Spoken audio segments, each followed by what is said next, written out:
Hey guys, Ustin here. Before we get started with the video, I just want to apologize for my voice sounding a bit off. This past weekend, I went to the event Combo Breaker with a few of my buddies, and upon getting home, I seem to have caught something. I hope it doesn't bother everyone too much, because in the end, I'm not going to be talking too much during this video. I honestly can't believe we're here. On May 11th of 2015, I remember I was getting ready for school in the morning, and I came across a trailer for a game called ARK Survival Evolved. The trailer had been posted that day. It could have also been May 12th. I actually have no idea, 10 years ago and all that. But I remember watching the trailer, and I was blown away. It looked like the most amazing game ever made, and I couldn't wait to share it with my friends. The first class I had was actually computer class, so before class got started, I pulled up the trailer and showed it to everyone, and we were all amazed. Cut to about a month later, where on June 2nd, 2015, ARK Survival Evolved released on Steam. But it didn't release when it was supposed to. It released, maybe really late into the night. I can't remember at all. I just remember the Steam forums were going crazy. People were saying that the game doesn't exist because it isn't out yet. And that was the start of Wildcard's, history of delays. But I remember that night fondly because I remember finally the game came out and my friends and I booted it up and we tamed some carbon emis. Then we had to go to bed because, school next morning. And from that day, my new favorite game was born. To this day, I have 4,000 hours, or closer to 5,000 hours in ARK Survival Evolved, and almost 900 in Ascended, and I don't plan on stopping anytime soon. Over the years, ARK really changed who I was as a person, and as stupid as it sounds, this game, and this franchise now, means a whole hell of a lot to me, and I'm very thankful for Jeremy and Jesse and everyone involved in its creation and, its survival throughout all of these past 10 years. I wanted to do a little video because of how much this game means to me, but I wasn't really sure what I wanted to do, especially for something as big as a 10-year anniversary. My first idea was actually going to be a ranking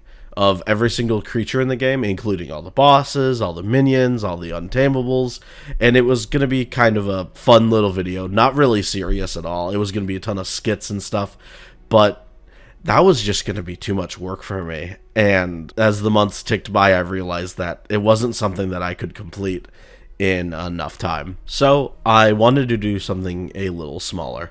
While the video is unlisted now, back before ARK Survival Ascended released, I interviewed a few members of a Discord server I frequent called Terra Nova Ascended, and I asked them questions about, ARK Survival Ascended, the animated series ARK 2, and their thoughts on the future of the franchise. And I thought that'd be fun to do again, but not a look into the future of the franchise, more of a look back on our last 10 years of having this game, especially because there's been so much negativity in the community lately, and I wanted to make a video that is pretty much exclusively positive about ARK. So today, I've gathered 11 people, some of which I know very well, and others just starting to get to know, but all of them are here today to answer my questions about their time with the franchise and what ARK really means to them. With that being said, let's get into it.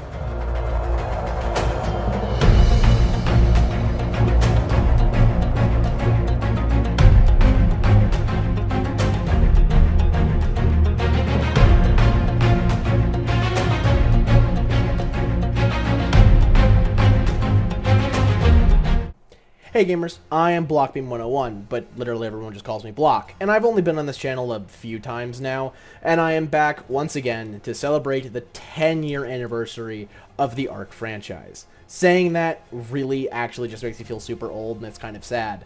I have a Twitch, a Twitter, a YouTube, all that stuff, self-promotion, follow it if you want, I don't really care. I don't really know how to introduce myself. I was told I could be an agent of chaos, so hope everybody's day is going great. Oofston or DG, if you're the one editing this, hope it's going good for you guys. Dear viewer at home, whoever it is, hope your life is going good. I hope getting many wins. Life's going good. You know, I hope stress isn't too bad. And I want Gemma from Monster Hunter to do things to me that I can't say on recording. All right, let's get into these questions. Hello again, Survivor. Happy to see you. I'm Locke, but I'm sure you know me better as TekArk, the one ARK fan artist who draws anything but the game's main focus, that being dinosaurs. I've been active in the ARK community for 6 years now, sharing art and stories of my characters based in the ARK universe. Although I'm not as active anymore, my love for ARK still remains. Hello there, I'm SoupEvolved. You might have seen me around before on Twitter or Discord. I'm an artist who 9 out of 10 times will draw something ARK related, if I'm ever in the mood to draw. And I run a Discord server named ARK Art Ascended. Hi, I'm Taco. I do art for ARK, tongue twister, and I'm a creative consultant for the ARK Art server. I'm currently working on my own ARK-inspired, but not directly ARK copyrighted game. My name is Gman, or just Gman for short. I do art on Twitter, and mostly of things I like, but I originally started as an ARK art artist. Yo, my name's Nano, and I'm a massive ARK lore nerd. One who's worked with creators such as Raz Clark, Netty the Noodle, and Ninja Killer in the past, my most predominant work being on the full story of ARK before you play Ascendant. I'm a fan of ARK, I make ARK fan art. I don't really have a consistent online name across all the social media accounts that I have.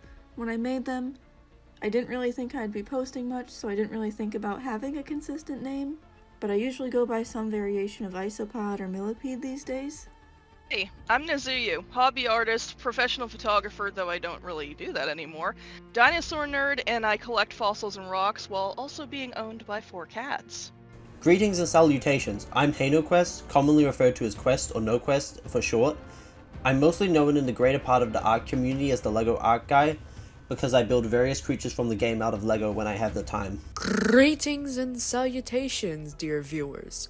I am Penguin Lover 583, also known as just Penguin Lover or Penguin. Nice to meet you. Hello everyone, I'm PreHistory. I really don't know what else to put here since you're definitely not going to know me from anywhere, so I'm just going to leave this one really short. When did you first discover ARK, and when did you begin playing?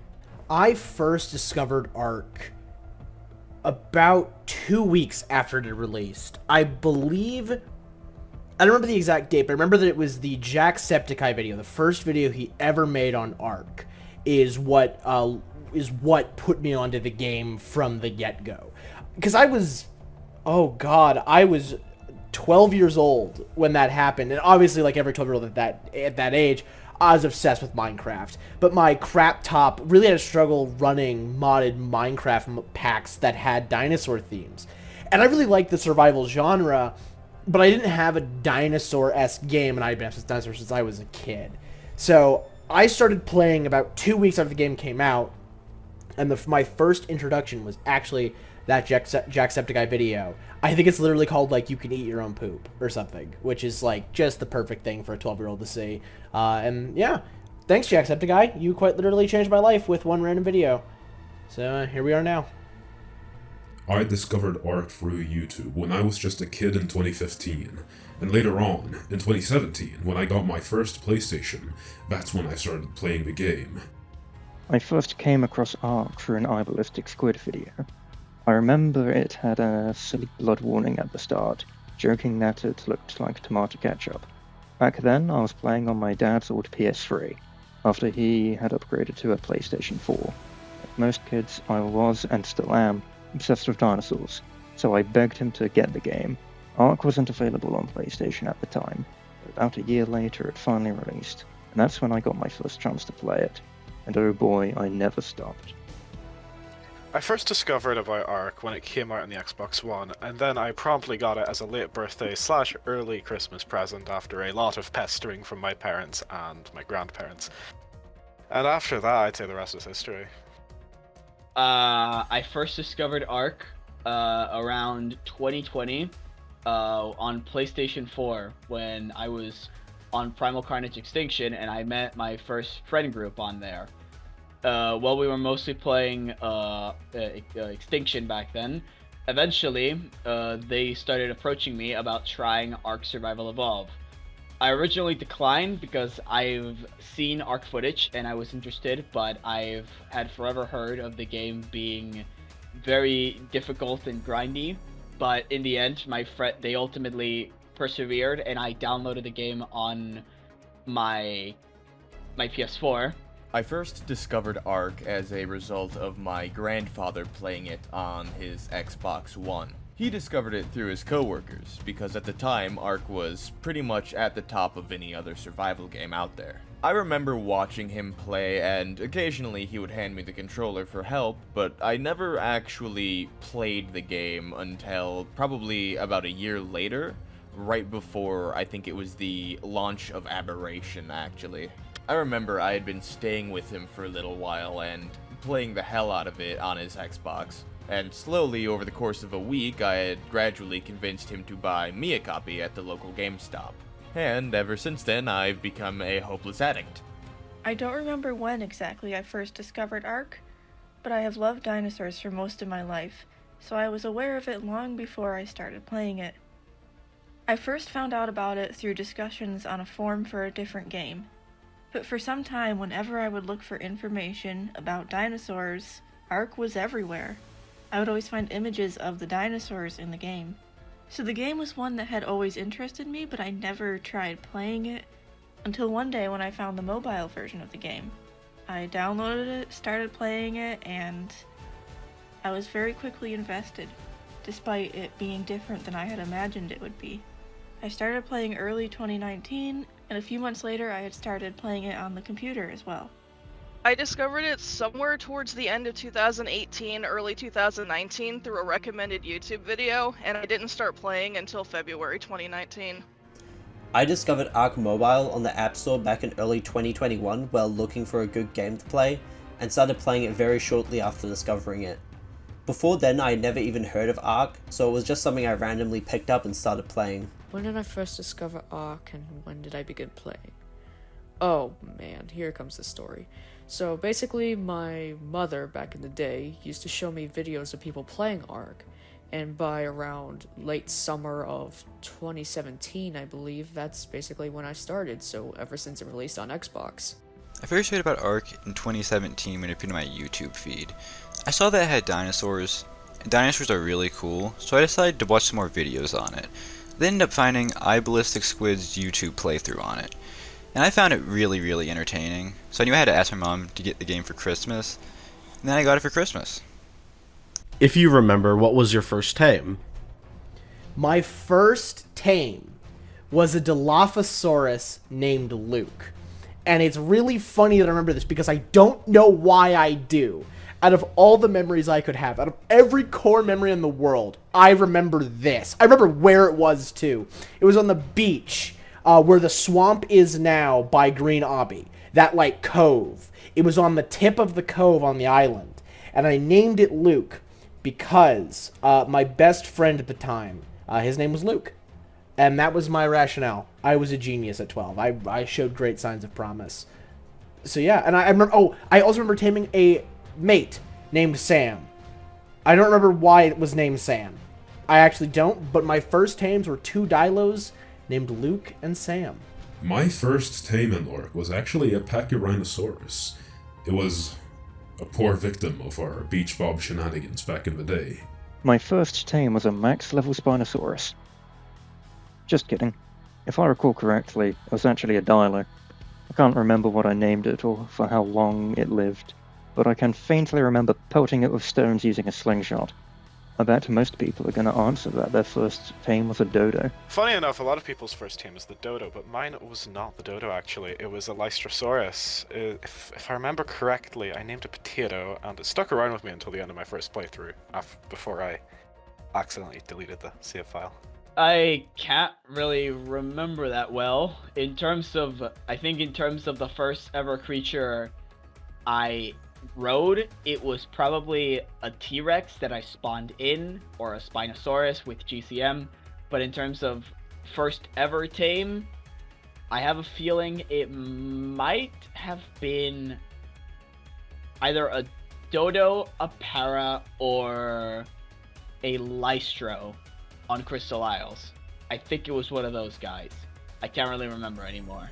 I remember struggling to tame anything on the island.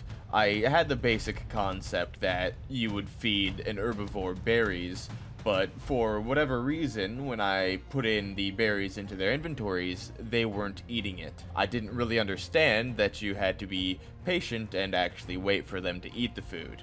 Eventually I found out that they wouldn't eat the blackberries, but they would eat the white berries. So I went around trying to stuff everything I could with stimberries, only to not realize that inadvertently doing that causes the creature to not only drop taming effectiveness like a motherfucker, but also drop hunger as well. That said, after losing my first trike tame from it waking up, I eventually just said screw it and tamed a dodo with stimberries. I am pretty sure my first tame was the dodo.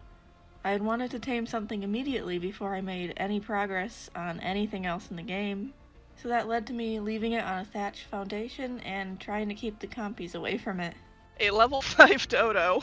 Ooh, this one I don't remember, but since I started on ARK Mobile, it was definitely one of the early game taming quest creatures, so it was either a dodo or a Dilophosaurus, and I 100% do not remember what I named it. I don't completely recall what my first ever tame was, but I do remember that it's probably something close to like a dodo, a dilo, or a pteranodon. I just know because of the fact I only know one green pteranodon I named Lucy. I don't really remember my first tame, but I think it was probably like a dodo or something, so I'm just gonna leave this question there. What is your favorite part about playing ARK? The early game, the late game, building, taming, breeding, etc. It's sort of a cop-out answer to this question, because, can I just say the whole game? I don't necessarily have a stage of ARK where I think it is the best versus the worst. I think each phase of ARK's game cycle is distinctly unique and has its own skill ceiling, skill force. Early game, you have to survive. You have to scavenge resources. It's really a fight for survival. Late game is very comfortable, but this is when you get to be very picky on what you want to do, what you tame, what drops you get. Having that sort of barrier to entry almost. Like, you're not going to pick up every green drop now. You're only going to go for yellow and higher. Building is... I suck at building, but it's fun. Taming is fun. Breeding is the other main thing that's, like, I think is the super late game, and that's another thing where being good at breeding takes time and effort. And yeah, I have to say the ARK system as a whole is really my favorite. If I had to give a concrete, immediate answer, playing ARK when it is a ARK run, meaning from one canonical map to another, that's my favorite time playing ARK. I love playing through the story. I love the sense of always working towards a new map. That, I think, if I have to say an answer, that's my favorite, hands down. My favorite part about playing ARK is definitely the progression. I love the fact that you just go from being like a caveman to a tech-ridden adventurer by the end of your journey. That's a tough one. Honestly, I enjoy every part of ARK's gameplay. It all comes together in a way that just works for me. That said, there's something special about starting fresh on a new map, grinding out your first smithy, getting metal tools, and taming those early game dinos. It never gets old.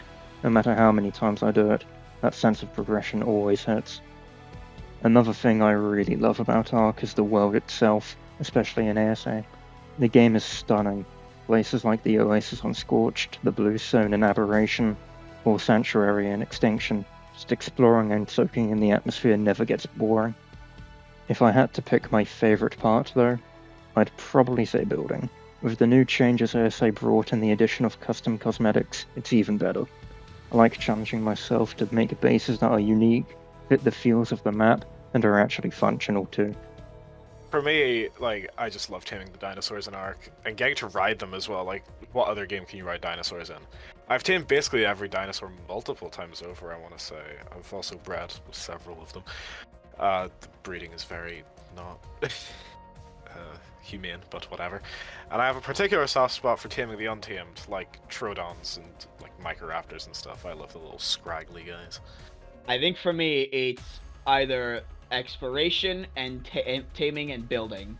I like exploring the game's maps is always really satisfying and just a vibe to see all the beautiful vistas and environments all across the game, because I think one thing ARK absolutely nails is immersion with the usage of sound and lighting and just all that good stuff. It makes you feel like you're a part of a world that's yet to be explored.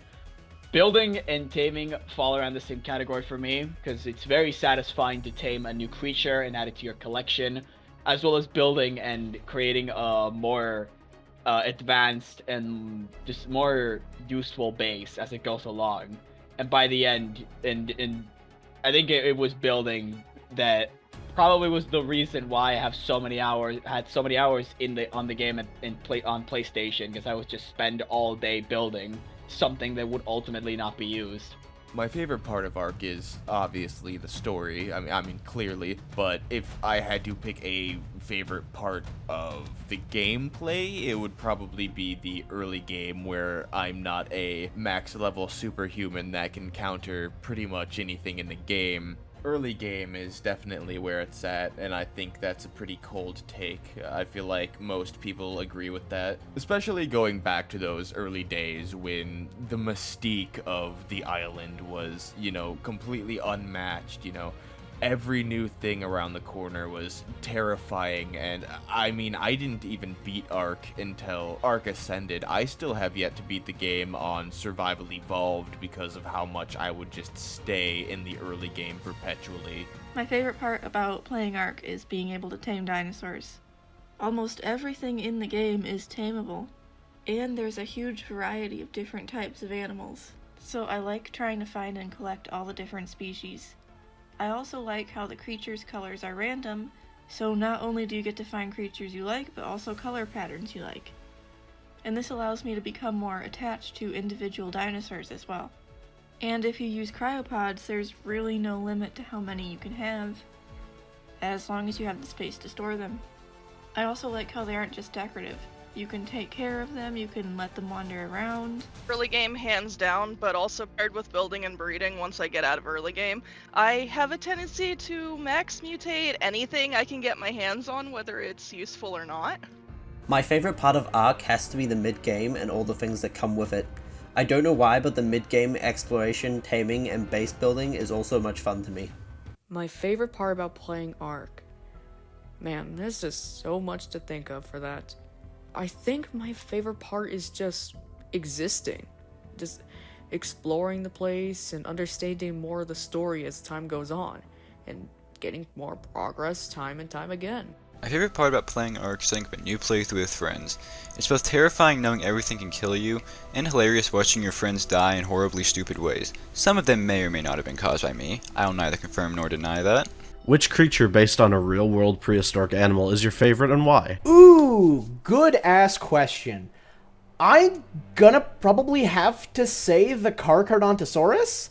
I don't know, I'm a simple person. I like cool theropods, I like big bulking dinosaurs, and the Giga was always cool, but just always felt really lacking in that it was so slow, it was really strong, but that was basically all it is. The Carchar is a really cool designed dinosaur and creature for the game, being on par with the Giga conditionally, while also outclassing the Giga in most situations, but still not invalidating the Giga in some capacities. I think its taming method is really cool. I think it's awesome there's a dinosaur that rewards you for killing, getting speed. It's a great mirroring dino, and it's one of my personal favorites to always use. It really is just an awesome creature, and I am really glad that they decided to add it, because it lost every vote in less than 1%. So I'm really glad they added it. Yeah, it's a great thing, and I literally always try and tame one. I would definitely say that my favorite creature based on a real-life one would be the Giganotosaurus, just because I was the type of kid who saw a big dinosaur and figured that it would be my favorite. So naturally, the Giga was one of my favorites back in the day, and still is. Deinosuchus, without a doubt. That probably doesn't surprise anyone who knows me. I'm completely obsessed with alligators and crocodiles. Yeah, we've had the Sarco and TekArk for a while, but I've always wanted a crocodilian that was actually useful. Deinosuchus and ARK comes from a super skillful modder named Garuga, who's made a ton of high-quality creatures. People have been calling his work official quality for years, and apparently Wildcard agreed, because they recently hired him. Now a lot of his creatures are being added to ASA's base game, which is awesome. The dino itself is just really well done. The size, the model, the sound design, it all feels spot on. My only small gripe is the lack of color regions and patterning, but that's honestly pretty minor. The tail weapon to Gigabyte is super satisfying to use, and the ability to chomp and turn 360 degrees is great. As much as I love it, and I really do, I have to admit it's overpowered. I'm so happy to finally have a useful crocodilian in the game, but the dino definitely needs a nerf. It's way too easy to tame for how strong it is. The Gigabyte is fine, but the bleed effect is ridiculous. It can take down alpha bosses in seconds.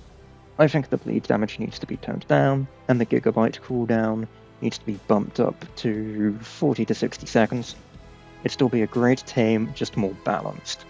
Fingers crossed that ARK 2 gives us another giant crocodilian that stays relevant beyond the early to mid game. That's a very tough one, but honestly, I am going with the Amargasaurus. It's more recent than people would probably expect, seeing as it's my favorite prehistoric dinosaur in the game. And maybe I'm not as nostalgically attached to it as Carnos or Raptors, I'd say, which are definitely high up there, by the way. But the Amargasaurus is just really fucking cool. I love sauropods, and this one actually has use, unlike the Bronto, Diplo, and Titanosaur. And when Lost Island first came out, I used Amargasaurs a lot, even for just traveling around the map. And also a screenshot of my Amargasaur won me an Ogla and Dodo plush, so that's definitely a point in favor of it. For me, it's gotta be the Eutyrannus. Not only I think it helps. It's a very useful creature for boss fights, but it's also a really nice looking creature. It's one of the few pre-release ARK models, in my opinion, that looks good even nowadays. It was also one of the first creatures I saw footage of back in the day, and actually when I first saw it, I thought it was a mod. I didn't think it was actually in the game because it looked so good.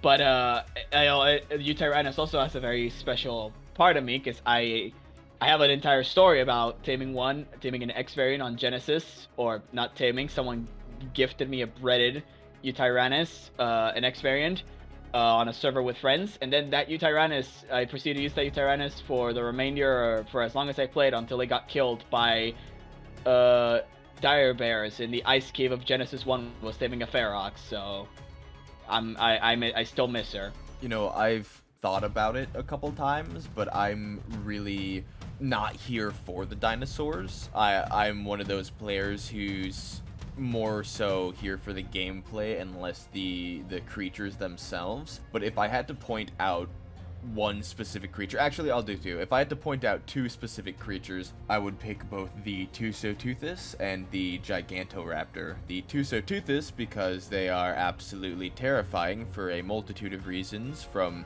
just having a really cool design to the ability to push you outside of the map bounds and instantly vaporize you and everything you love. And the Gigantoraptor because not only are its abilities really cool, but the design just speaks to me. It's beautiful, magnificent. It's a work of art. I love it. My favorite creature based on a real prehistoric animal would be either the Diplocaulus or the Arthroplera. Those two are my favorite non-dinosaur prehistoric animals. Since my favorite dinosaur is not yet in the game, the fact that these two were in the game made me more interested in trying ARK. Not including mods, the Carcharodontosaurus. I actually have a real tooth from one of them. The design for the ARK one is really appealing, and I love the mechanics, even though I'm not real fond of it being a kaiju. But if we include mods, it has to be the Acrocanthosaurus, which is my actual favorite carnivore. I would say otter, but that technically isn't prehistoric, so I'll say Argentavis. And as for why, it's because the Argentavis is always there to support you in every playthrough, except on the Evil Underground map known as Aberration, and of course Genesis Part 1. I would say easily it's the Deinonychus and the Argentavis.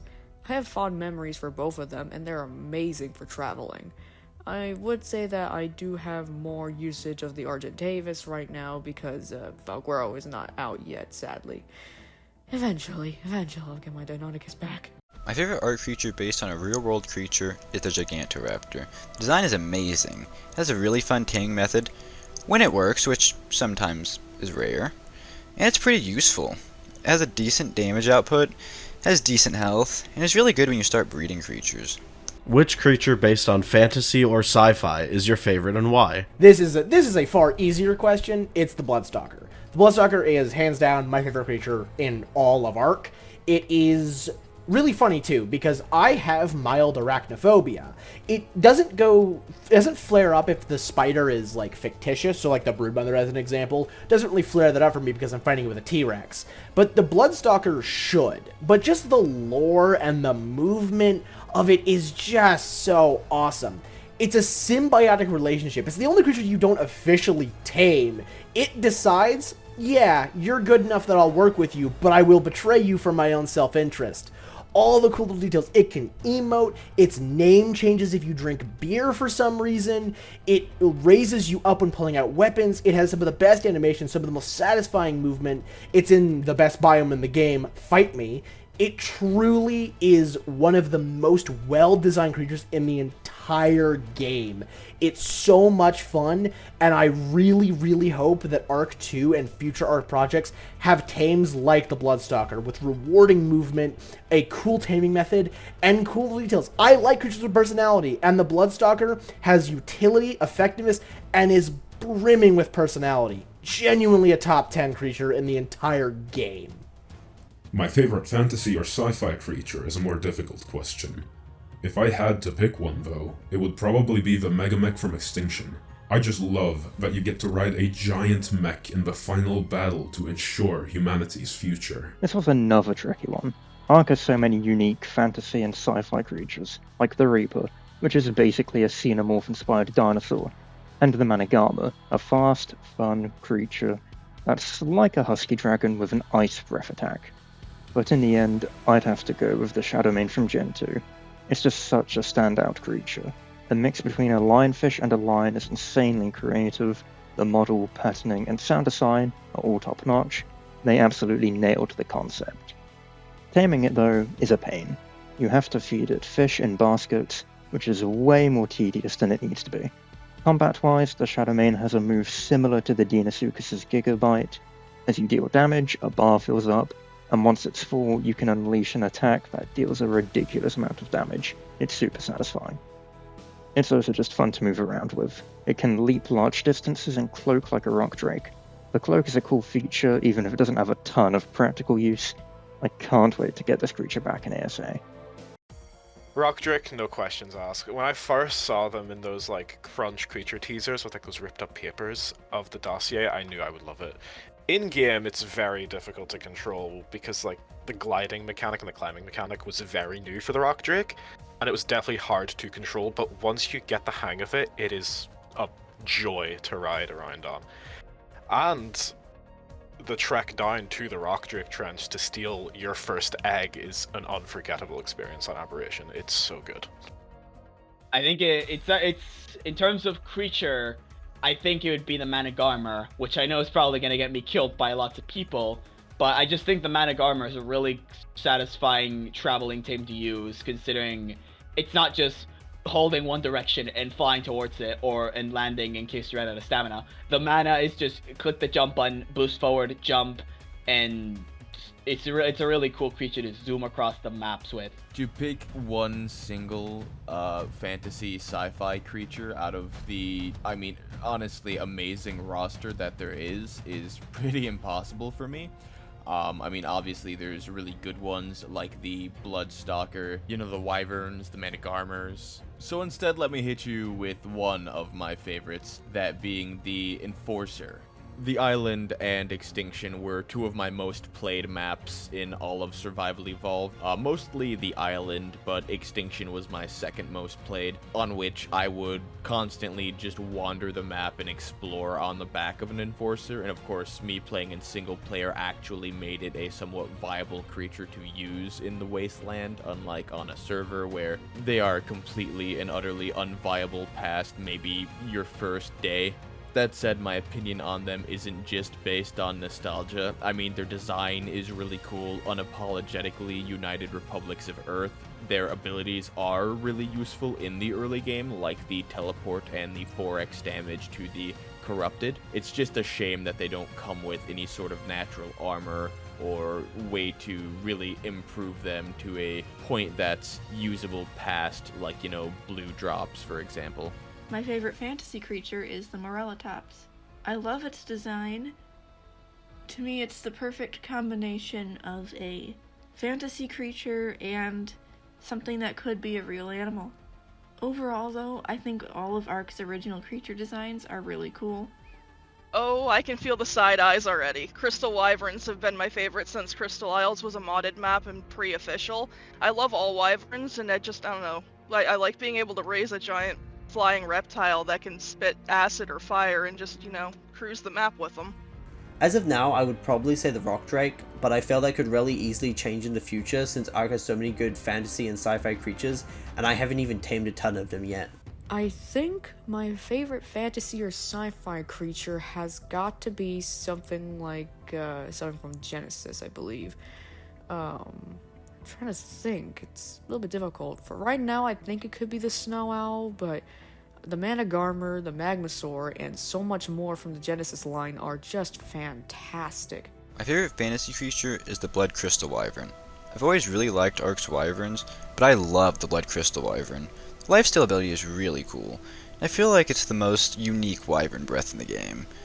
I don't really know what else to say other than I really, really like the Blood Crystal Wyvern. What boss within ARK is your favorite, and why? Oh golly gee, I do wonder what Blockbeam 101 is going to pick for his favorite boss. It's Corrupted Master Controller. I shouldn't really need to explain it, but I will. Rockwell is a recurring boss throughout the entire game. He's the boss 3 separate times and will likely be a boss again in Lost Colony. But Corrupted Master Controller is just straight up the best fight in the game, and there's kind of no debating that. The entire map actively prepares you for Corrupted Master Controller, each mission giving you a specific thing. You have the races for time control, you have the gauntlet missions for dealing with large hordes of enemies, and you have the hunt missions for dealing with strong single targets. Corrupted Master Controller is the only boss fight in the game that genuinely I fear that I will lose every time I go in. Its music is great, and while the dialogue is sort of outdated at this point, with David Tennant not playing Master Controller in the fight, but voicing Master Controller in Gen 1, I can look past the minor flaws for genuinely one of the best and most difficult boss in the entire game. I literally never have a bad time fighting Master Controller. It is a 10 out of 10 fight, and I really hope we get something like it again in the future. Master Controller is awesome. As for my favorite boss, I would definitely say it's between the King Titan and the Rockwell. Now, I'm not going to specify which Rockwell form because that's going to give me an aneurysm trying to explain, but the King Titan has a really cool animalistic design, whilst Rockwell makes for such an amazing villain. My favourite boss fight in ARK has to be Gen 1's Master Controller. Honestly, most boss fights in the game feel a bit underwhelming. For the majority of them, you just whistle attack and watch your creatures swarm the boss until you win or lose. The Overseer at least tries to mix this up a bit with the transformation phases and the tech cave leading up to it, but it still ends up feeling pretty similar. Rockwell was the first boss fight that really made you think a bit. You couldn't just throw Dinos at him, you had to clear his tentacles around the arena before getting a shot at doing real damage. The Master Controller takes that kind of strategy a step up. You're killing corrupted avatars to collect code keys, which you have to deposit into a terminal to unlock the ability to damage the boss. Adds a nice layer of engagement to the fight. One of the coolest things about the fight is how you can actually see the Master Controller get more and more damaged as it goes on. His helmet will eventually shatter as his health drops, which is a cool touch. I can't wait to see how that effect is going to look in ASA. Oh, and hopefully they can get Tent to finally voice him in the actual fight itself. The fight also shifts across different platforms, giving it a nice sense of progression. The early stages are straightforward, clear the corrupted avatars and move on, but stage 4 is where it really ramps up. The final arena looks incredible, and it really feels like you're fighting inside the inner workings of the simulation. The back and forth between HLNA and the Master Controller adds a lot too, especially leading into the reveal that he's actually Rockwell. And of course, Gareth absolutely crushed it with the music, as expected. I'd honestly give it to the Broodmother. Like, she was the first boss added to the game, and I would say she's like the flagship boss for ARK creatures. And she also has a very good boss theme, and she's very fucking difficult to fight if you're not prepared for it. And very good design, and I have a big soft spot for spiders in real life, so obviously I would like a big spider boss. It's a toss-up between King Titan and a Master Controller. Reason why I think Master Controller might be overall my favorite boss in ARK, primarily because unlike many other bosses in the game, which I often feel like just resort to you sending your creatures to do the work for you while you sit back and watch, the Master Controller actually involves you doing stuff, considering you have to run around, pick up keys, and deposit them while you have to defend yourself against hordes of incoming enemies. It really feels like they took the structure of like the missions from the Genesis DLC and made a boss surrounding it. It's really good. And the King Titan, I really like the King Titan, which kind of contradicts what I said earlier, because it is technically another boss where you just send your creatures over and do the job for it. I think it gets a pass for me because of the scale. Like, doing the King Titan with a crap ton of people and a crap ton of tames, and having the Titans around you, and even the Mega Mech if you're doing the Alpha variant, it's just really a massive spectacle to watch. Like, I intentionally often don't intentionally, if I ever happen to fight the King Titan again, I think I would rather stay on the ground just to witness the scale of the fight going on as my friends just absolutely destroy the King Titan while I just help out by shooting it with a mech, even though it probably won't do anything. But yeah, it's got to be those two. Rockwell Prime, unapologetically. It's not my favorite Ascension. My favorite Ascension would be the Extinction Ascension, but Rockwell Prime as a boss is very fun to fight. He's not too punishing. I know that a lot of the bosses in ARK are extremely punishing, and he really wasn't.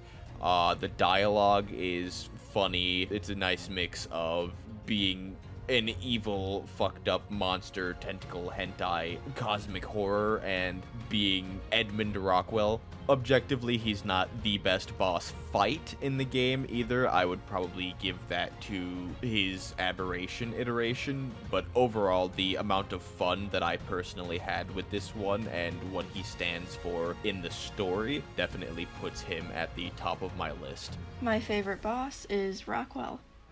I don't really play ARK to fight the bosses, so I'm not going to choose a specific version of him. I just like when the gameplay has connections with the story, and I like getting to see one of the characters in-game. King Titan, hands down. I've fought it almost solo before, but I've also fought it where we had 30 people just bringing armies in and sending them in on the plains. We had the Lesser Titans, the Mega Mech for Alpha. It's just amazing. And then, you know, the people who don't get out of the way in time and get blasted halfway across the map's also kind of entertaining. Before that one lore update they did, Rockwell Prime. But after that update, it's a hard choice between Rockwell Prime and Aberration Rockwell. Both fights are amazing, with Rockwell constantly taunting you, and on top of that, both have 10 out of 10 music and cutscenes. My favorite boss fight? Ooh, that is a toughie. I would say probably the Overseer fight, Aberration Rockwell, or Genesis Part 1's Master Controller. It is primarily due to the fact that they have phases and they require a lot of your attention instead of just sending dinos to kill everything, but still, it's quite fun doing it on foot all the time. There's a lot of really, really fun bosses in the game, but I think my number one favorite boss is the King Titan. His design is really, really cool. He's really fun to fight, and very difficult. I also really like how he was incorporated into the Explorer notes.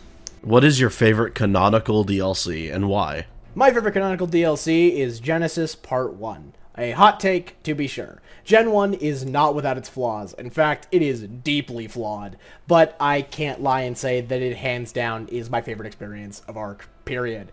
It is so vastly different from anything else, and while a lot of the systems in play do limit the gameplay, I think playing Genesis 1 on unofficial, where you can turn off things like preventing textures, preventing flyers, and build mission zones, I think increase your experience immensely. Gen 1 has some of my favorite variants of the X creatures, being super colorful, having creatures that are colored based on the biome they're in, has, in my humble opinion, the best map, as in, like, layout and design, personally. Each biome of Gen 1 feels incredibly distinct and brimming with life. The color of Gen 1 is palpable. We had not seen color like that in ARK, and I'm actually just, like, super excited for it in ASA.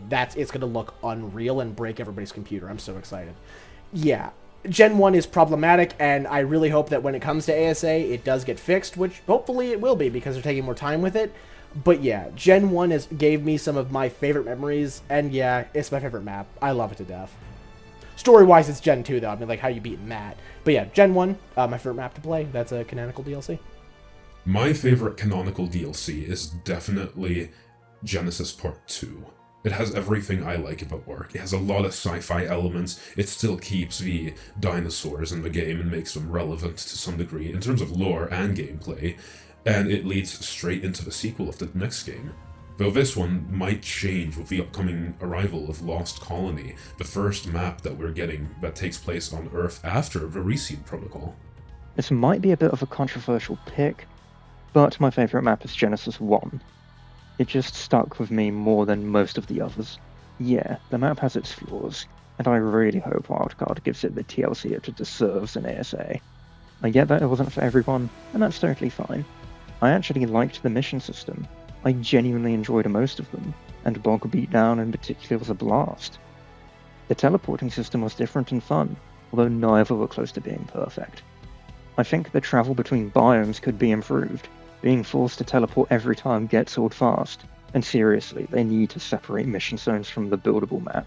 It's frustrating to lose great base spots just because they're in the middle of a fishing mission or a race mission. The biomes were visually impressive, and felt like a big step up from the earlier maps. Honestly, I don't think any other map has a swamp that looks as good as the Bog, even in ASA. I love how each biome has its own unique event, and I hope to see more in ASA. And the new creatures, super creative. A lot of the X variants look amazing too. Overall, Genesis 1 was something different, and for me, it really worked. As much as I want to say Aberration, because I've had some of my best moments on Aberration, I'm still going to give it to Genesis Part 1. Sure, it was very laggy on Xbox when it came out, especially the ocean biome. Like I couldn't go 5 seconds without crashing on my Mosasaur.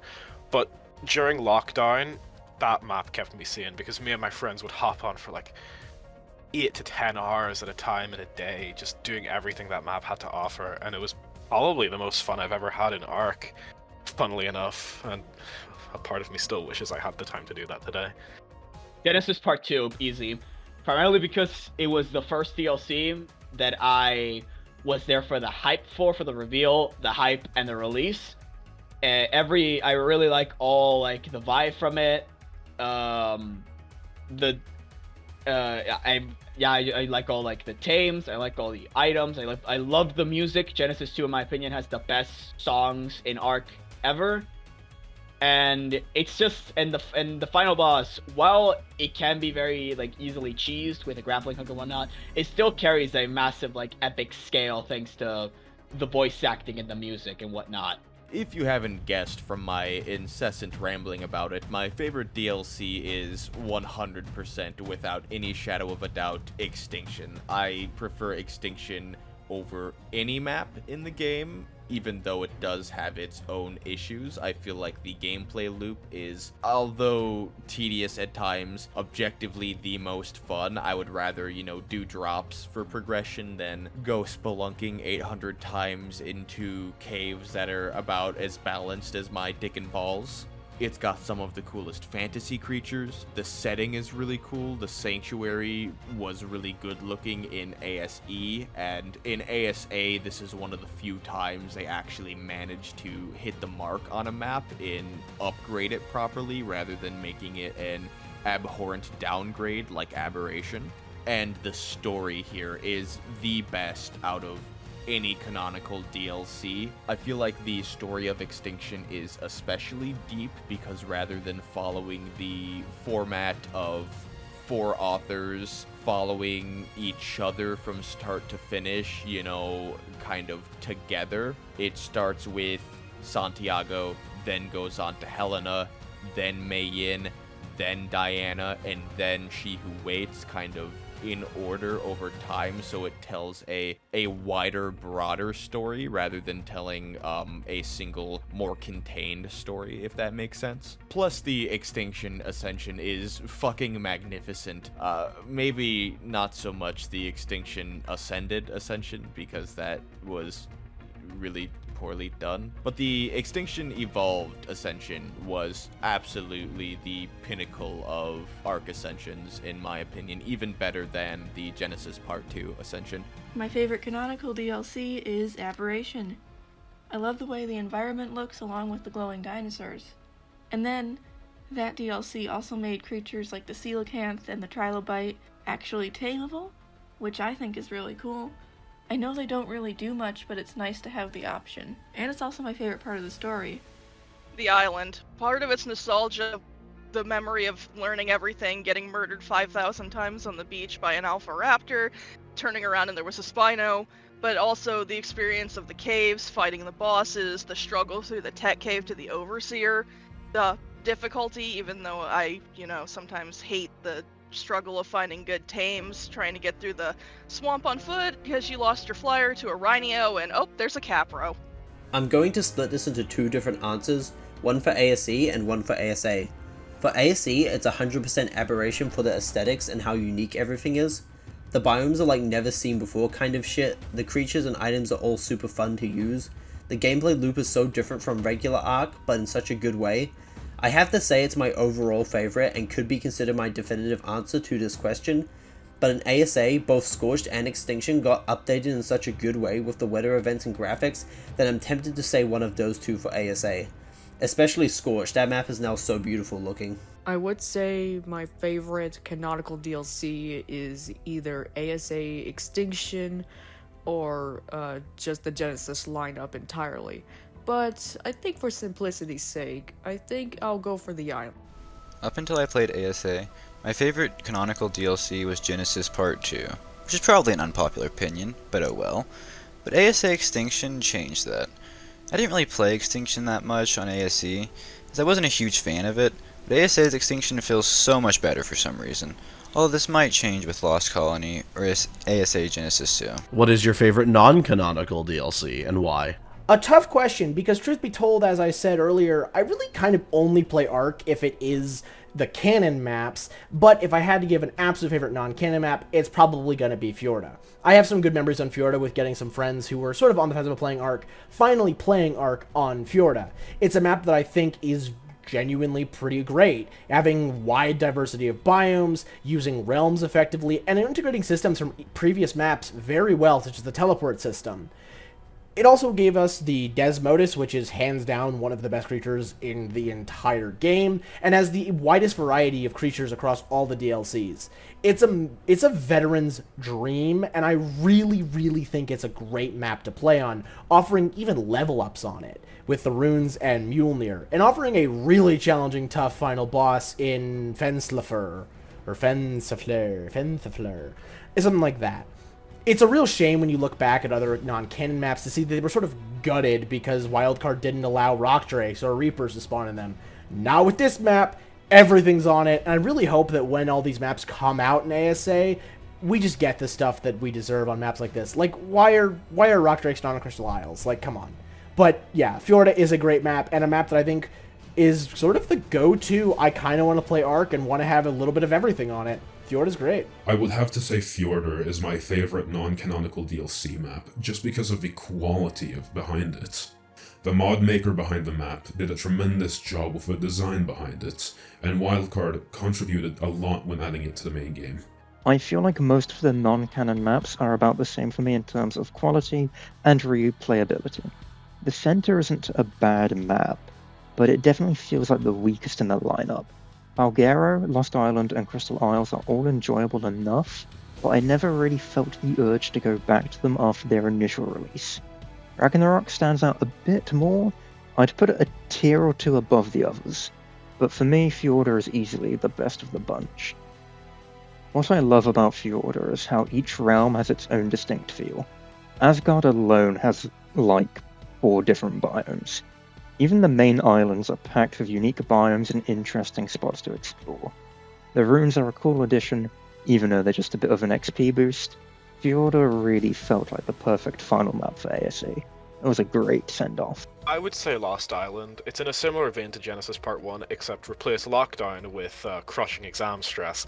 It was also the first map where me and my partner played fully through a map start to finish, and it was honestly some of the most fun I've ever had in ARK. And it also introduced me to some of my favourite dinosaurs ever to the game, the Morgosaurus. And overall, the map is just a pleasure to explore. Despite being a big jungle, it still manages to feel unique compared to like maps like the island in the center and stuff, because it's a more modern version of a jungle biome, which I really like. And it manages to feel unique compared to other ARK maps. I just wish the Dinopithecus King was a bit more impactful. It doesn't even have its own boss theme. This one is gonna get me killed by some people, but I'm just gonna come out and say it. It's Crystal Isles. For similar reasons for Genesis Part 1, I was there for the hype and release, and it was the first ever map I fully played to completion. I explored all of it. I tamed all the new creatures. I played it with my friends. I built bases around a lake, and we fought the final boss. And also, it was the map and also around the time we were about to fight the Wyvern Queen. The extra live event was going on, and as well as the reveals for Genesis Part 2 were being shown. So for that reason, Crystal Isles is a very special place in my heart. Even though everybody will complain that the map is unfinished and whatnot, I really don't care. I had fun. I thought it was a good map.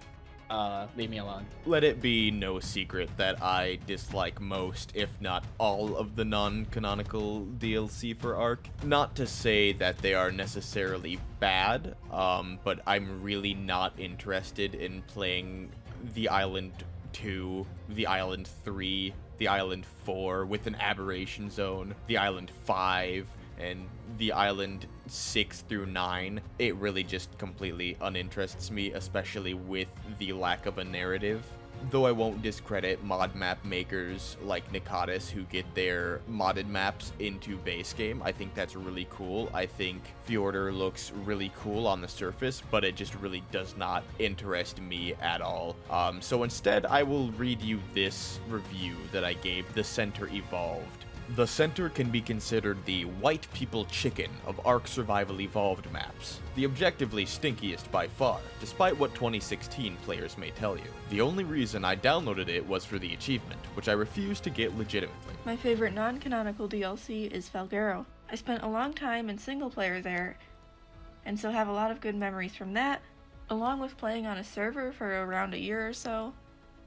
It's a combination of liking the environment and having made a lot of memories.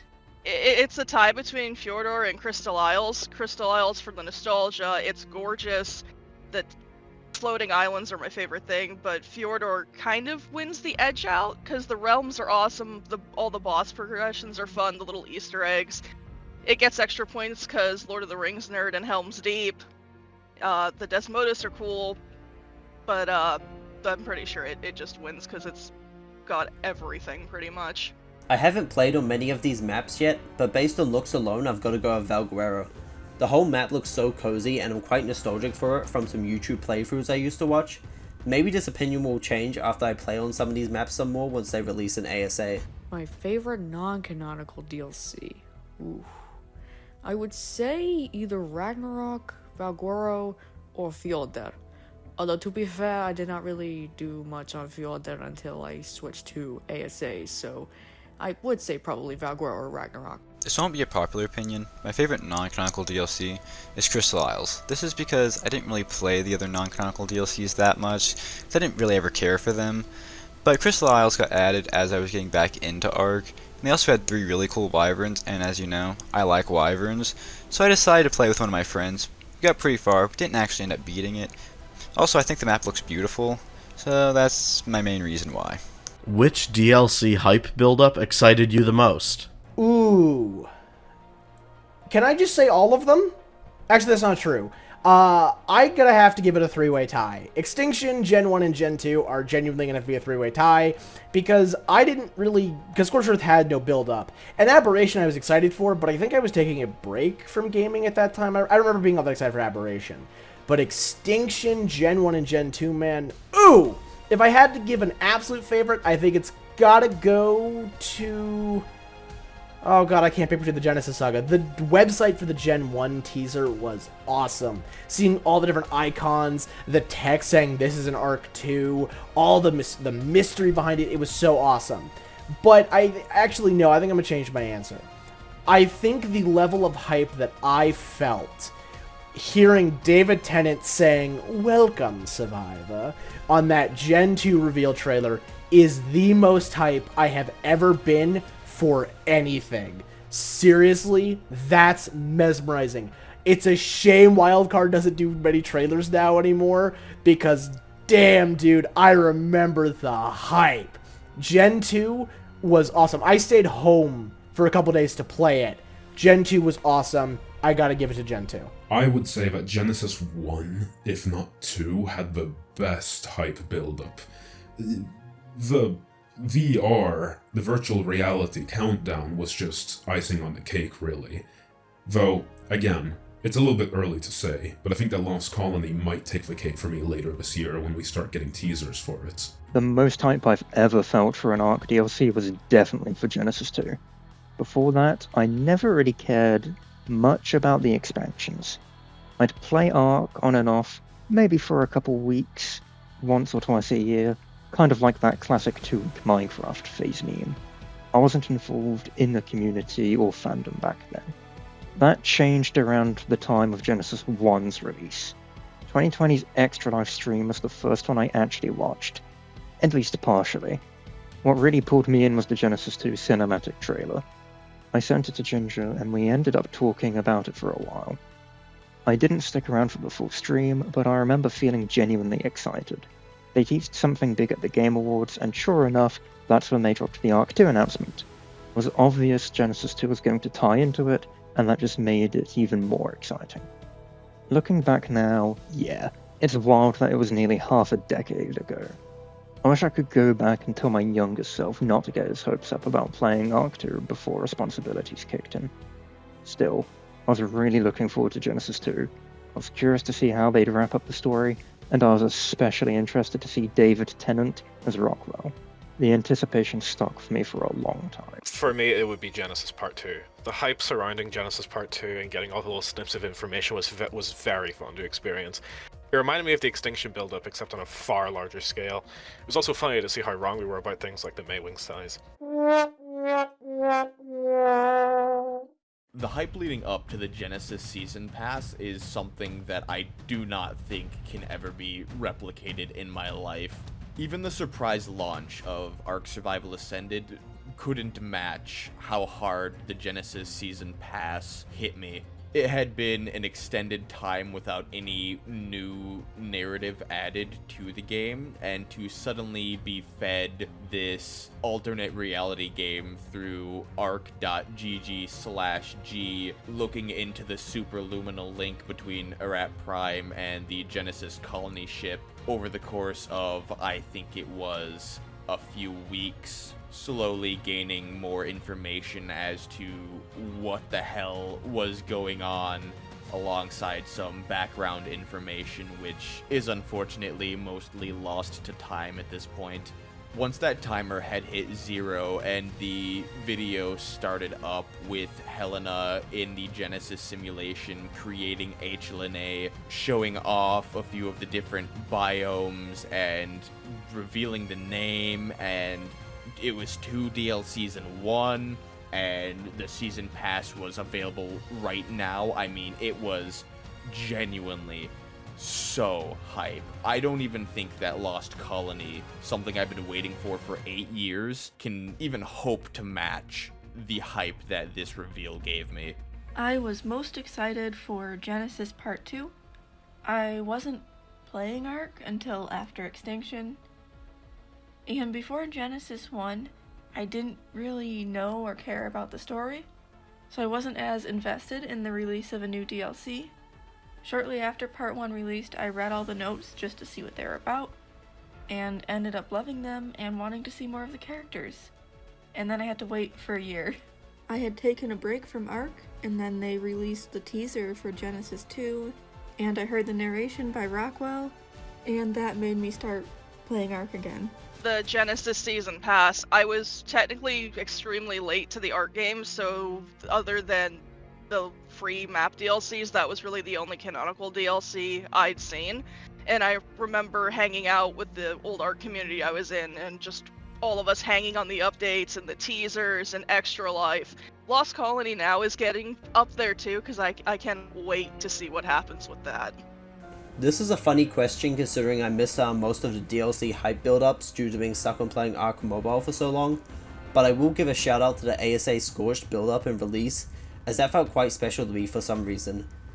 This answer, however, will be completely changed by November, and you know why. Oh boy, the hype for Genesis Part 1 and 2 was unbelievable for me, because that's when I started to really pay attention to the internet and how people were speculating so much about it back in the day. I kind of wish that ARK did more ARG sort of things for their games and DLCs. This is another question I don't really have much to say for, but I think the DLC build-up that excited me the most was Genesis. I remember when I woke up and saw the trailer for it, I thought it was just like the coolest thing ever. Who is your favorite lore character, and why? Gabriel. My favorite lore... Nah, I'm just kidding, it's Rockwell. I guess I'll explain this for those who might not know me somehow, but Rockwell is hands down my favorite character in the entire story. He is the villain, and I think a moderately compelling one at that. He's voiced brilliantly by David Tennant, which gave the character a lot more personality than he previously had. I really, really like Rockwell's fall from grace, and the subtle retcons he's gotten over the years to help his motivation. Rockwell starts out as a man genuinely wanting the betterment of society, but feels betrayed by someone close to him. And that motivation is enough to carry him to slowly lose his mind and believe himself a god. Only after attaining godhood does he then realize he's been left to die alone in the dark, which does insane damage on his psyche, and probably even more so when we see him again in Lost Colony. Rockwell as a villain is a character that is just kind of pure evil. There isn't many to redeeming qualities about him, and he just is malicious and evil. But he's that perfect villain for ARK's story. He has a little bit of depth to him, but you can't help but feel a little joy seeing him be afraid of light for the very first time. Rockwell is truly phenomenally written character, and I am super excited to see him back in Lost Colony. May he rest in peace. He is my GOAT. My favorite lore character is definitely between Rockwell, Helena, and Santiago, mainly because they are the three primary characters that we follow in the story. But if I had to choose one, though, it would probably be Rockwell, just because of how he makes such an amazing returning villain in the Genesis arc of the story. I wouldn't say that I have one clear favourite character, but there are definitely a few I like more than others. Helena, HLNA, and Rockwell stand out to me the most. All three are voiced really well. Helena feels like the heart of the story, and her transformation into the one who waits, guiding us through the arcs, is one of my favourite parts about the story and the game overall. I also like that HLNA isn't just a copy of Helena, she develops into her own character, and watching Rockwell's descent into madness over time is both disturbing and interesting. It might be a bit early to say this, but I love the Gladiatrix. From her design to her voice, and her performance in her flagship episode was really good. And I'm really excited to see more of her in the future. She's like one of my favorite characters in all of ARK now. She's been in one episode! I know it's an unpopular choice, but I think it might have to be Rockwell.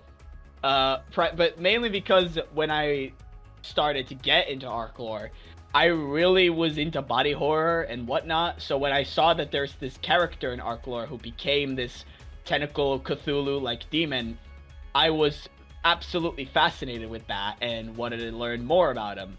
wholly unoriginal answer here when I say that Rockwell is my favorite character in the ARK lore. I love his design in the Explorer notes, I love his design on Aberration. His Genesis designs could have used a little more time in the oven, like Rockwell Prime. Who the hell gave Rockwell Prime a neckbeard? Who the hell gave Rockwell Prime a neckbeard? His descent into madness is iconic for ARK fans, as is his minor character redemption at the end of Genesis Part 2. Unfortunately, for a bevy of reasons, I am not a big fan of his portrayal in ARK the Animated Series. Ask most people and they will agree.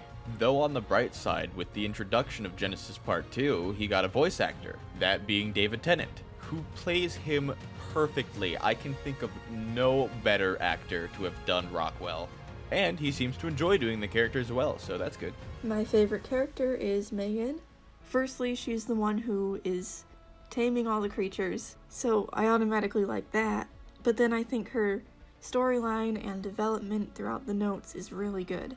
I like getting to see her journey through the arcs, and really enjoyed reading about her relationship with Diana, and seeing her go from someone who is just trying to survive on her own to finding someone who she can trust and care about.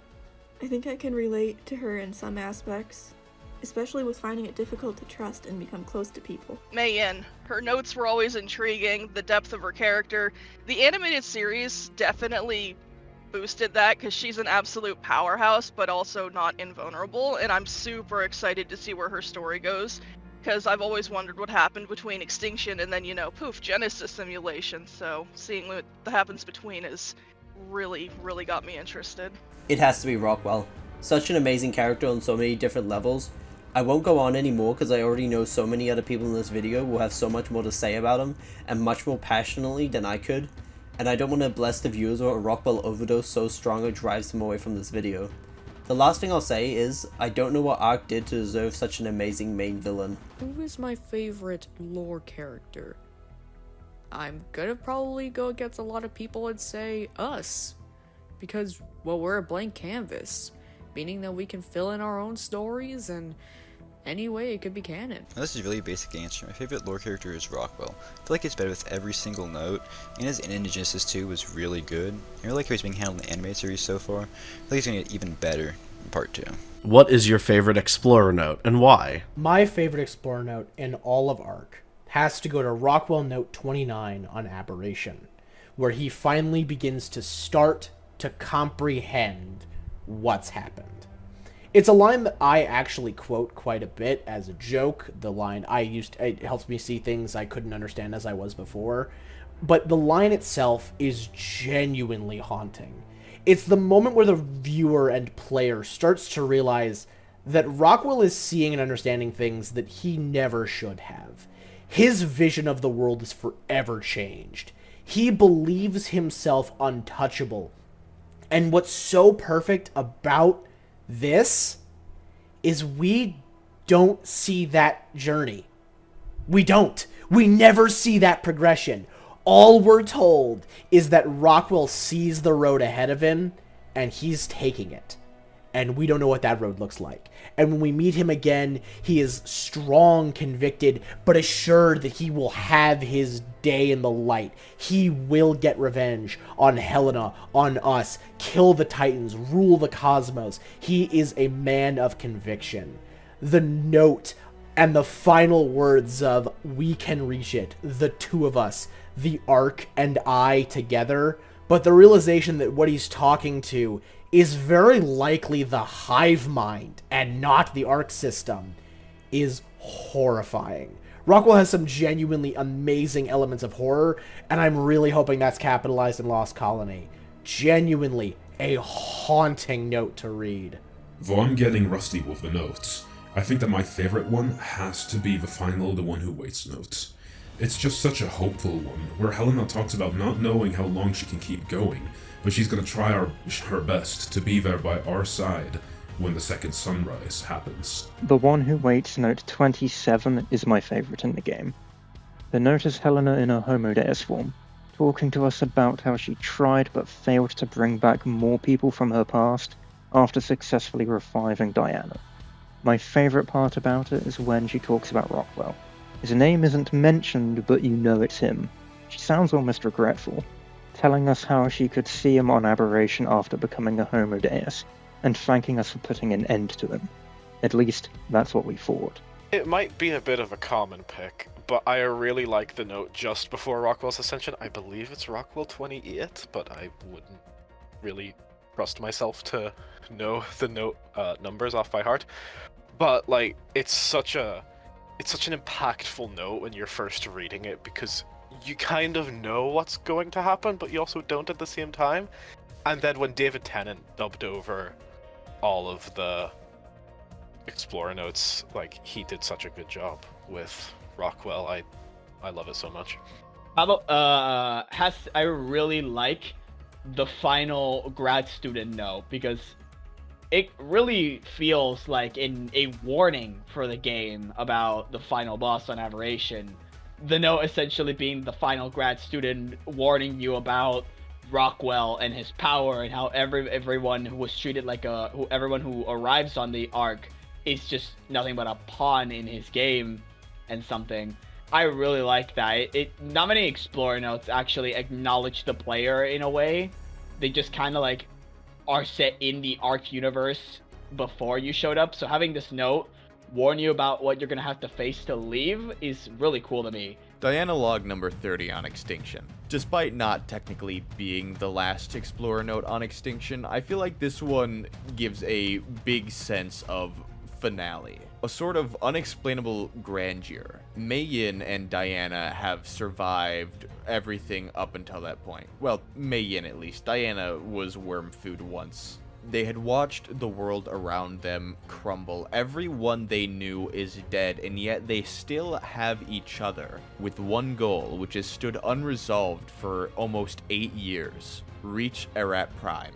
Not only that, but it's unlike most of the other Explorer Note entries in the game, because rather than just being a documentation of that day's events, it's addressed directly to the survivor, and by extension, the player. A combination of Mei Yin's 30th note and Diana's 10th note in Extinction. Those two go together and are basically the same scene, so I'm just going to count them as one note. And that is the reunion between Mei and Diana in Extinction. The Aberration notes are my favorite part of the story overall, but that is my favorite individual scene in the notes. There's the emotional aspect of seeing someone who you thought was dead and you thought you'd never get to see again.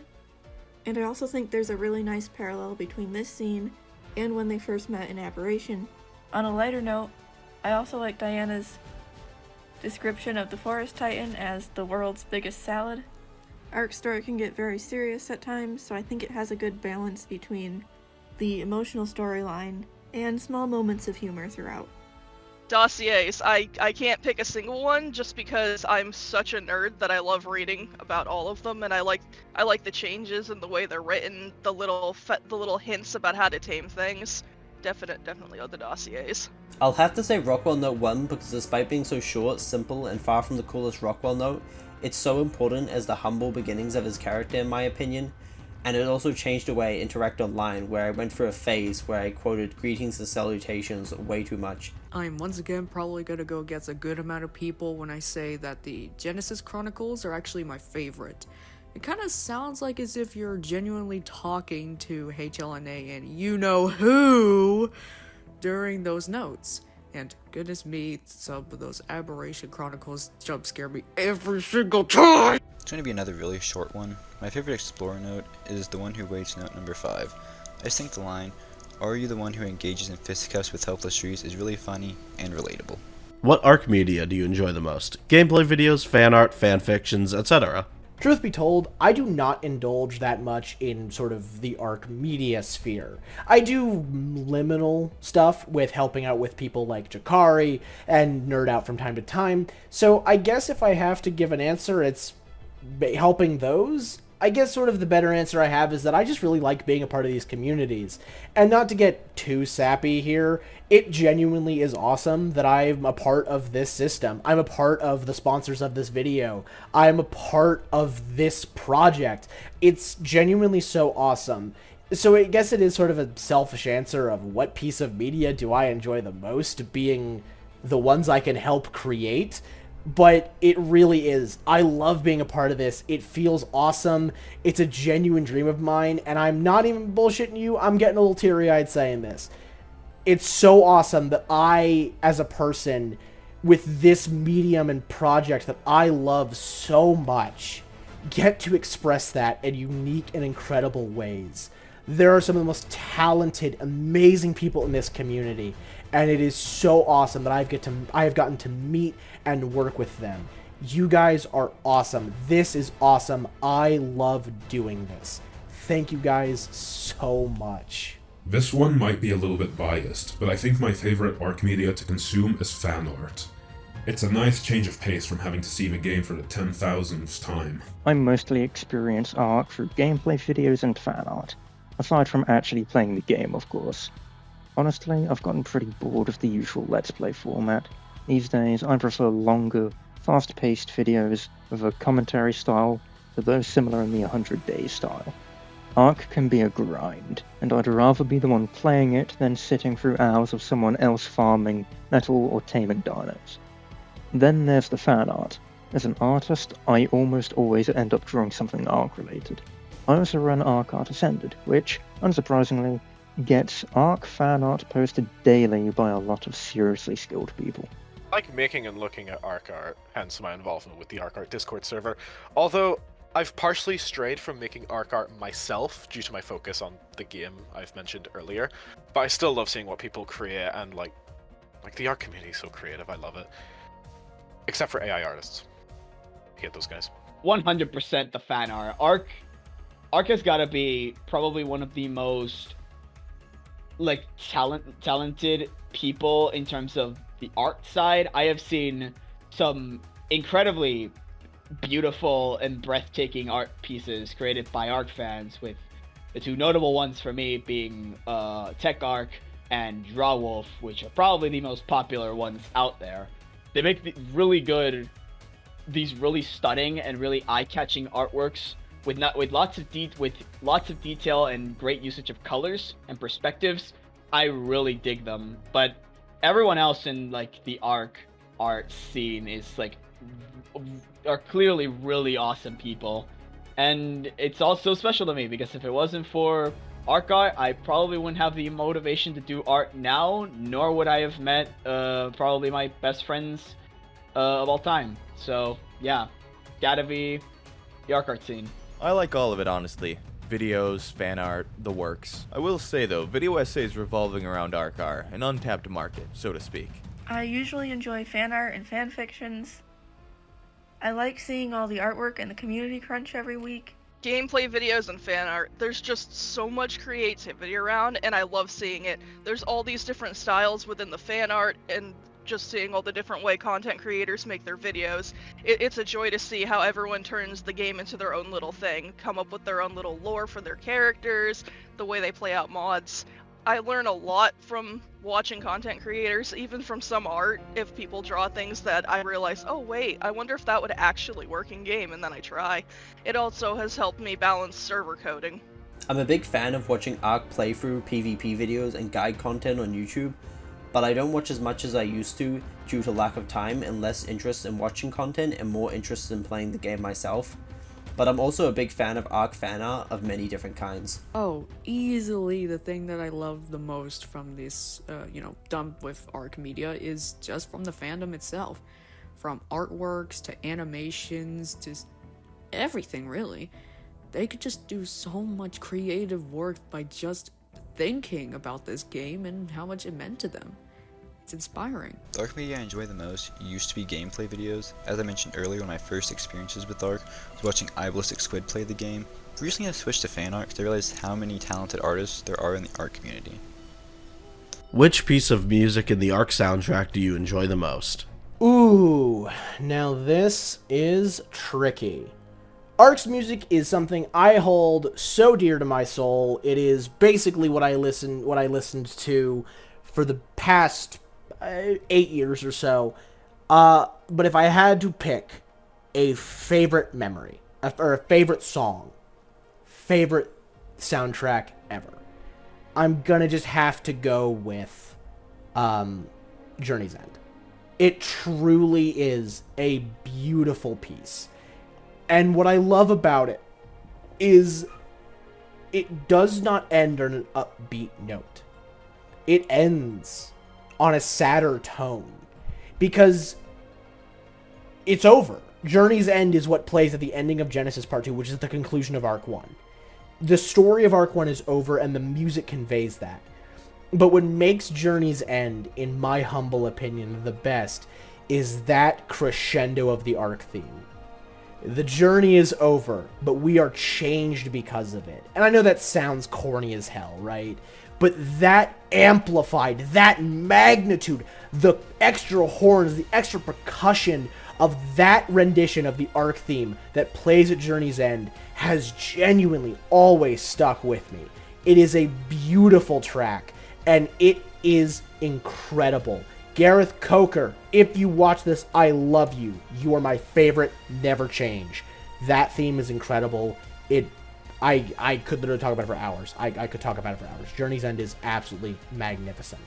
I think my favorite piece of ARK music might be the default end credits theme.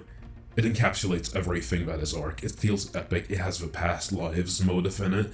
It is just, it is beautiful. We Aren't Meant to Live Forever is such a powerful theme. It's honestly hard to put into words. It first released when the ASE servers were shut down, and now it's used as the credits music for ASA. It feels like the perfect blend of the Genesis 2 theme, Journey's End, and the main theme from SoupEvolved. It's emotional, triumphant, and epic. I believe Gareth Coker's music plays a huge role in what makes the game so successful. It's a really hard one. I love all ARK music, but honestly, it might be surprising, but I like the Fear Evolved theme the most. Amongst like all the boss themes, battle themes, DLC themes, ascensions, there's still something I adore about the Fear Evolved theme, which is also my favorite event, which gives it a bonus, but I don't know. I just really like listening to it. One gotta be life support. I probably because I am slowly drifting away from listening to like ambient music when I'm bored. I mean, ambient music I think is great for like relaxing or studying and whatnot, but I noticed that ARK kind of lacks the type of music I listen to, which is very fast-paced and very like energetic music. Most of its soundtrack is very orchestral and grand. This isn't bland, but I mean, it's not bad, but I personally prefer that type of music. So Life Support is a song that just really feels like a groovy song. It feels like something you'd listen at a rave. So it's just a song I really dig. It honestly just shows how much I love the Genesis Part 2 soundtrack. I think it's both Life Support and Choose Your Own Adventure, but primarily that one. Gareth Coker did an amazing job with the ARK soundtrack, so it's really hard to pick just one theme. So instead I'll give you my top 3. That being the Genesis 1 end credits, the Extinction Ascension theme, and the original end credits. The song composed for Extinction's Ascension is probably my favorite piece of game music out there, period, the end, just due to the overwhelming emotion it invokes. The way it swells and just crescendos into this blast of the original Ascension theme, it feels really complete. I feel like it was the best way to end both the original vision for ARK and the amazing DLC that was Extinction and its story. This obviously goes hand in hand with the original credits theme, because it's a mix of the game's roots being the island with a little bit of the Extinction ending thrown in there, eventually finishing off with the original Ascension theme. So by proxy, that is another favorite of mine. As for the Gen 1 credits theme, the vibes are immaculate. Just listening to it takes me back to watching the Ascension cutscene for that DLC for the first time, and the big reveal that was, yes, Rockwell was the villain of Genesis 1 and hiding the entire time. The hype that gave me was indescribable and unreplicatable, similarly to the initial reveal of Genesis 1. Despite my gripes with Genesis as a whole and not really liking its OST in its entirety, in fact, that's actually probably my least favorite DLC in terms of a soundtrack, its credits theme really resonated with me. The piece of music in the ARK soundtrack that I enjoy the most is probably Rockwell's Garden Part 2. I really like the combination of Rockwell's theme and the sci-fi themes of Genesis. If I could get away with saying everything, I would, but I do actually have a favorite. Your mission is survive. I want you to understand how incredibly hard it is to choose a favorite theme when each one sounds like Gareth Coker snorted a line of element dust and ascended right before he composed it.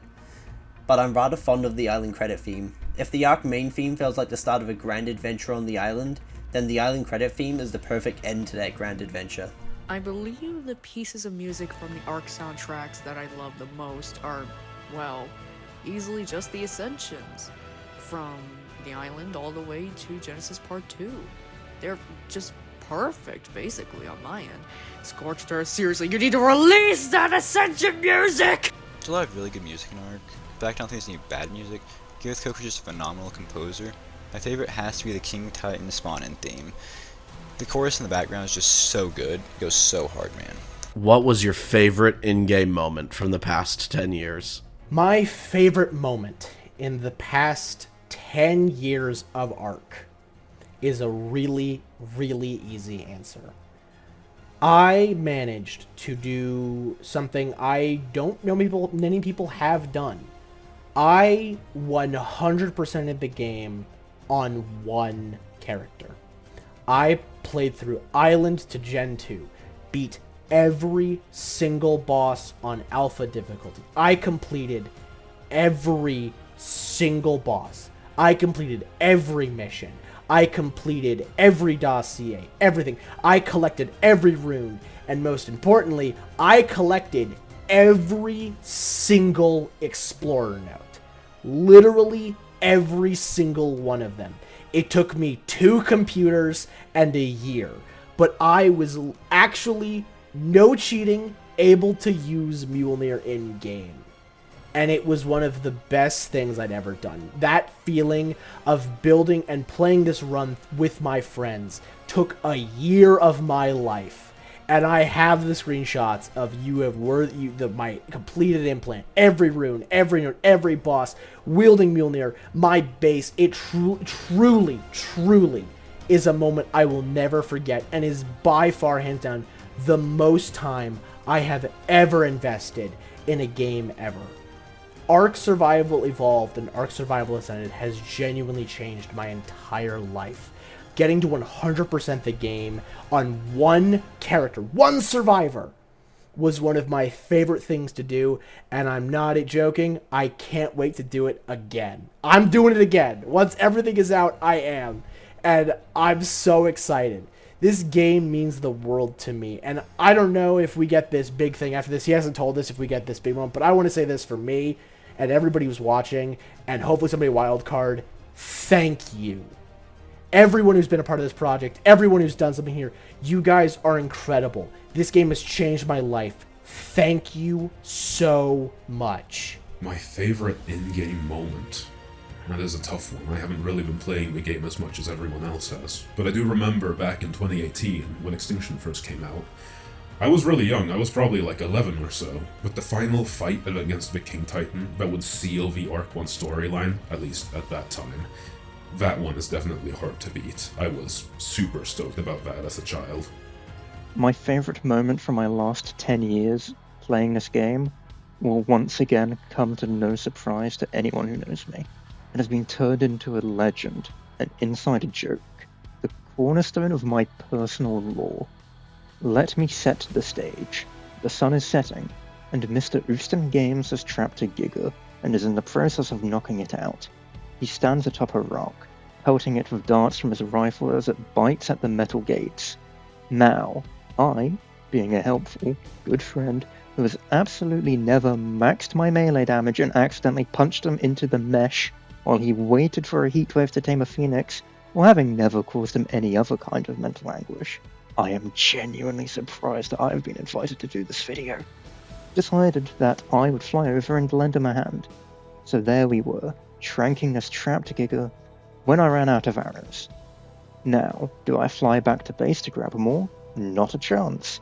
I have a secret weapon tucked up my sleeve, so I pull out a cryopod, and I release my tame, a fairly low-level Beetlebufo, as I yell, "That's it, I'm busting out the toad." Immediately, everyone in the feces starts to laugh at the sheer absurdity of me throwing down a frog and topping my way up to this giant-ass dinosaur to deal some extra torpor. And that's exactly what I did. For a glorious 20 seconds, I was making good progress, when, out of nowhere, I was jump-scared by every ARK player's worst nightmare. The crash screen. In typical ARK fashion, I had crashed. In unusual ARK fashion, I had crashed directly under a max-level Giga while attempting to knock it out with a toad. Frantically, I logged back on, desperate to see if I and my amphibious friend were still alive. Surprisingly, we were. So naturally, I continued where I had left off, until the Giga was snoring on its side, and thus, an unforgettable tale was born, and I've been remembered as the I'm busting out the toad guy ever since. I've yet to experience another peak moment of the sort, both in game and in my real life. I don't think I ever will again. Now this is probably the hardest question to answer of them all, because there's so many moments I can think back to that are like some of my favorite moments in all of ARK. Even some happening as recently as ARK Survival Ascended coming out. The Krampus incident, for those who are informed. But in all honesty, it would probably be my Genesis Part 1 / Valguero playthrough during lockdown. The cluster me and my friends played on at the time, it was very small. It only had Genesis 1, Valguero, and then a map that would rotate every week. But somehow it was still super fun, and the community was a joy to talk to and, you know, partake in. And like, I definitely made some of my best memories ever during that time period.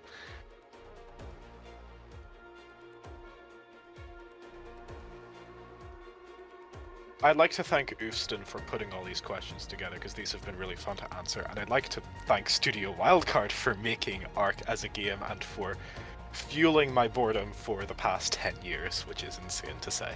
This is probably a moment that I don't think I will ever be able to replicate again in all my time playing ARK, even if I tried.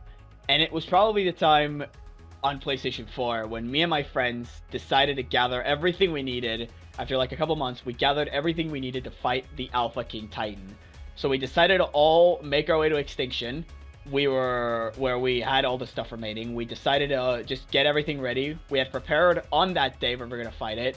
So once we had everything, we decided to move to our Extinction base, and we sat in the I sat in the King Titan arena and waited for everyone to be done with their stuff so we can begin. While that was happening though, I think either me or someone else decided to message the server that we were on, saying them that we are going to fight the King Titan if anybody wants to join.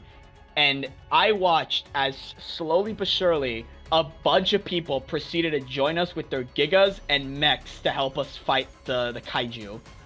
And once we finally had everything ready and we pushed the button and the King Titan appeared, it was probably the hypest moment in all my ARK life. It was absolutely insane getting to run around on my Utyrannus as I watched like kaijus fight and a giant mech find a bootleg Godzilla. It was so freaking cool. Mixed out with the orchestral music and everyone like freaking out trying to win. It's the reason why, again, back then I put King Titan as one of my favorite fights. The scale is crazy, and probably because of that, I will never be able to replicate that moment, because it was literally almost an entire server fighting against the big guy. So yeah, it's a really important moment. It's probably my favorite moment to come out of ARK to this day, period. My favorite in-game moment over the past 10 years of ARK was probably ARK Survival Ascended on its launch week. My good friend Redgear and I built a raft and built a ship on the back of it, which we used to sail around the island, taking in all the cool new graphics. I remember Redgear got off to go eat or something for maybe 5 or 10 minutes, and in the 10 minutes he was gone, I had managed to, somehow by the grace of God, incur the wrath of Moby Dick his fucking self, who proceeded to destroy the entire raft, sending me on a deep-sea rescue mission to retrieve the loot that we had accumulated over the first few days. We've had lots of adventures since then, but that one, out of all of them, has to be my favorite. That's the funny thing about ARK. No matter the state of the game, whether good, bad, or worse, it's really good at bringing people together. And giving people white whale-induced heart attacks. I would say one of my favorites was when I had just started playing on that Valgero server. We had decided to take a raft to that one area that has the wild carrots growing. We had knocked out a couple of triceratops, and I was gathering some carrots to feed them. I had probably seen a Phiomia or something running away, and when I looked behind me there was a Rex that had just snuck up on us. So we had to run back to the raft and sail away as quickly as we could. And I think the thing that saved us is the animation that the Rex has to do whenever it first notices you. Starting on a new map and encountering something that you are just not ready to fight yet can be a very stressful experience in the moment, but can leave you with a very good story to tell afterwards. And I think it captures the experience of actually having to survive in a prehistoric environment. Taming a titanosaur. I was on extremely bad internet at the time, a worse mobile hotspot than the one I'm using now, and a laptop that was really not suited for the game. And I would crash constantly. So what ended up happening is there were 8 or 10 people on the server helping me knock it out between using a Parasaur and a mech while I knocked down trees with a Giga. More recently, I like to tame Desmodus' Shadow Mains, cloak, and then hide in my ally's base and whistle randomly to see if they could ever figure out where I am. It had to be during my first playthrough of ARK Mobile, while I was venturing through the swamp and redwoods for the first time while heading north, surviving Sarcos, Capros, Terrorbirds, Raptors, Carnos, Palovias, and even seeing my first Rex, and then coming out on the other side of the redwoods on my Parasaur and seeing the volcano tower above me, alongside the sprawling jungles and grasslands that surrounded it. It was that moment, along many other moments, that made me realize how freaking cool this game was, even despite the really bad mobile graphics and the epic 20 FPS gameplay. Honorable mentions on PC ARK would include at time me, you, and a bunch of other goofballs were all in a small stone 3x3 base waiting for Krampus, or that time I brought over a flock of over 30 Argies to NanoStel's base. Oh boy, this one. There's been so much that has happened throughout the past, 9 to 6 years, just around that kind of time. And so much has changed my life just from it. It's almost impossible for me to think of just one. But maybe I could just simply go for one that changed me the most. You see, one time, I managed to beat the Alpha Overseer in single player. And that was probably one of the best moments I've ever done in ARK. It wasn't much because it was single player and nobody was there to see it, but the fact that I managed to do it all by myself, and with the help of all these tames that I gathered, and with all the strength that I gained, it changed me. And I think I shed a tear that day. My favorite in-game moment from the past 10 years happened to my favorite non-canonical map, Crystal Isles. I was playing with my friend. We were using crystal wyverns to transport our Sarcos to our new base, and ended up with my friend's favorite Sarco. His name was Tony Sark. I was flying near some trees, and I accidentally bumped the trees, and for some reason, Tony Sark just died. My friend to this day has still never let me forget this. Jacoby, if you're watching this, I'm really sorry, man.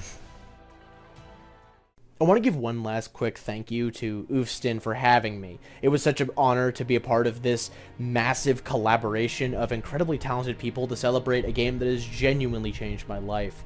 And again, I want to say thank you so much to Studio Wildcard. Your game has changed my life for the better, and it has allowed me to do things I never thought I'd ever be able to do. Thank you both so much. Thank you, Oofston, for having me, and thanks to Wildcard for making my favorite game of all time. And that concludes all my answers. I wanted to thank Oofston Games for inviting me to be a part of this video, and I wanted to thank Wildcard for creating this beautiful game and community that I'm so grateful to have been a part of. Now, happy 10-year anniversary, ARK. Wait, what's that about ARK 2? That concluded my answers. I'd like to thank... Actually, would I? Oh, whatever. I'd like to thank Oofston, even if it hurts me a little, for inviting me to be a part of this video. Happy 10th anniversary, ARK. I'd like to thank Oofston for putting all these questions together, because these have been really fun to answer, and I'd like to thank Studio Wildcard for making ARK as a game and for fueling my boredom for the past 10 years, which is insane to say. With that last question answered, I just want to say thank you Oofston for this opportunity and putting this video together. I also want to say thank you to all my other friends, the greater ARK community, and Studio Wildcard for this amazing game community that I've been a part of for the last 4 years. Thank you all so much.